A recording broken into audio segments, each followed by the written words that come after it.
السلام علیکم ورحمۃ اللہ وبرکاتہ۔ بڑے افسوس کے ساتھ اس آڈیو کو ریلیز کرنا پڑ رہا ہے۔ سوشل میڈیا پر یہ خبر چل رہی ہے کہ مفتی یونس قاسمی کے ساتھ کچھ حادثہ پیش آیا۔ مصدقہ اطلاعات کے مطابق خبر یوں ہے کہ 20 تاریخ سے پہلے جو جمعہ تھا، اس جمعہ کو مفتی یونس صاحب کو جمعہ پڑھانے نہیں دیا گیا، اور 19 تاریخ کے جمعرات کو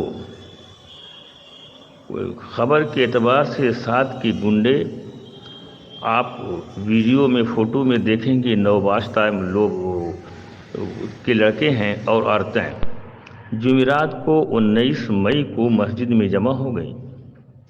اتفاق سے مفتی صاحب موجود نہیں تھے، تو مفتی صاحب کا گھر مسجد کے احاطے سے سٹا ہوا ہے، تو گرائنڈر مشین لا کے مفتی صاحب کے گھر کو کاٹا، دروازے کو عورتوں کو جا کے زد و کوب کیا۔ مفتی صاحب نے پولیس کو اطلاع کی، پولیس موقع پہ نہ پہنچتی تو کچھ لوگوں کی جان کا حادثہ ہو سکتا تھا۔ یہ واقعہ علماء کے ساتھ سادگانی گنڈے کر رہے ہیں اور مسجد کی بے حرمتی اور بے ادبی کر رہے ہیں۔ ایسا معلوم ہوتا ہے کہ اہل سنت والجماعت سے ہٹ کے ایک الگ جماعت بنا رہے ہیں۔ مفتی صاحب اس وقت بے حال اور پریشان حال ہیں، کیونکہ مفتی صاحب کا قصور یہ ہے کہ ساج کی غلط باتوں کا وہ عوام کو بتاتے ہیں، یہ باتیں غلط ہیں، سعد کاندھلوی نے جو یہ بات کی وہ غلط ہے۔ علماء وارث انبیاء ہیں۔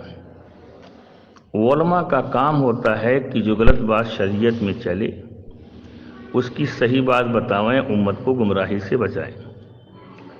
مفتی صاحب اپنا حق شریعت کے اعتبار سے ادا کر رہے تھے، تو ایسا معلوم ہوتا ہے سعد اینڈ کمپنی کا تعلق باطل سے ہو گیا ہے۔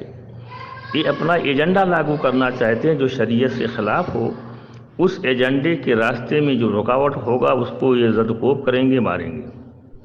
جس کو دارالعلوم دیوبند پہلے کہہ چکا ہے کہ انبیاء کی شان میں گستاخی کرتے ہیں، تفسیر بھی رائے کرتے ہیں، گمراہی کے راستے پہ چل رہے ہیں، ان پر قدغن نہ لگایا گیا تو تبلیغی جماعت کا ایک طبقہ فرقہ ضالہ میں تبدیل ہو جائے گا۔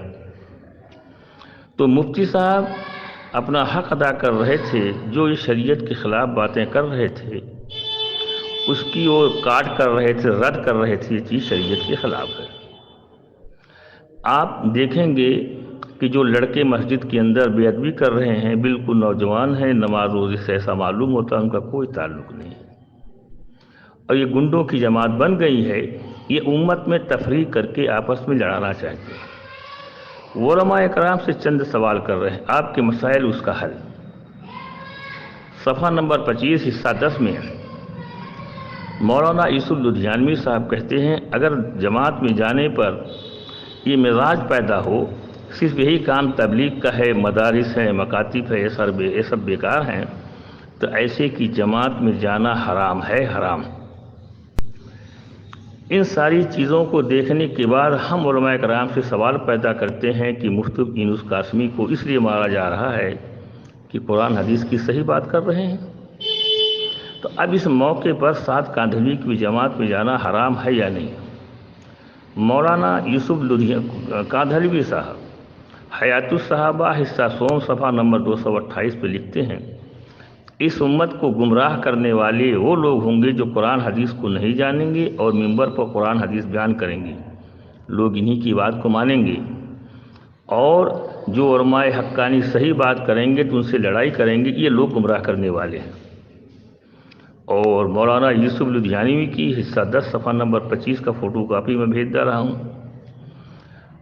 یہ دیوبند کے سفیر کو اورنگ آباد میں مارا، علماء کی توہین کرتے ہیں کہ جو علماء وقت نہ لگائے ہوئے اسے مسئلہ مت پوچھو۔ ان سب چیزوں کو دیکھتے ہوئے علماء سے سوال ہے کہ اب سعد کاندھلوی کی تبلیغ میں جانا حرام ہے یا نہیں ہے؟ علماء کرام اس کو وضاحت سے بتائیں اور نہ امت گمراہی کے راستے پہ جائے گی تو خدا کے ہاں جواب دہی سے آپ بچ نہیں پاؤ گے۔ آپ وارث انبیاء ہیں۔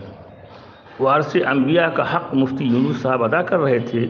ان کی پاداش میں ہوا کہ ان کے بچوں کو زد و خوب کیا گیا، یہ قتل مفتی صاحب کے قتل کے در پہ تھی۔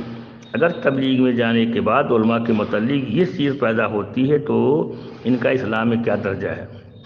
علماء کرام فرماتے ہیں جو حدیث ہے، جو چھوٹوں پر شفقت نہ کرے، بڑوں کی قدر نہ کرے، علماء کرام کی عزت نہ کرے، وہ ہم میں سے نہیں ہے۔ اب یہ علماء کرام کے ساتھ کیا معاملہ کیا کر رہے ہیں آپ خود دیکھتے ہو، تو یہ بتاؤ حضور سے ان کا تعلق ہے کہ نہیں ہے؟ لہذا ایسا معلوم ہوتا ہے 31/1/2018 کے اعلانی میں دارالعلوم میں جو بات کہی تھی کہ اہل سنت والجماعت سے ہٹ کے ایک الگ جماعت بنا رہے ہیں، معلوم ہو رہا وہ جماعت بن گئی۔ پھر علماء کرام سے سوال ہے، اب سعد کاندھلوی کی جماعت میں جانا حرام ہے کہ نہیں حرام ہے؟ مولانا یوسف لدھیانوی کے صفحہ حصہ نمبر 10 صفحہ نمبر 25 پہ پڑھ کے بتا دیجیے، اور آپ لوگوں سے امید ہے علماء کرام سے اس کا جواب دیں گے۔ فقط والسلام۔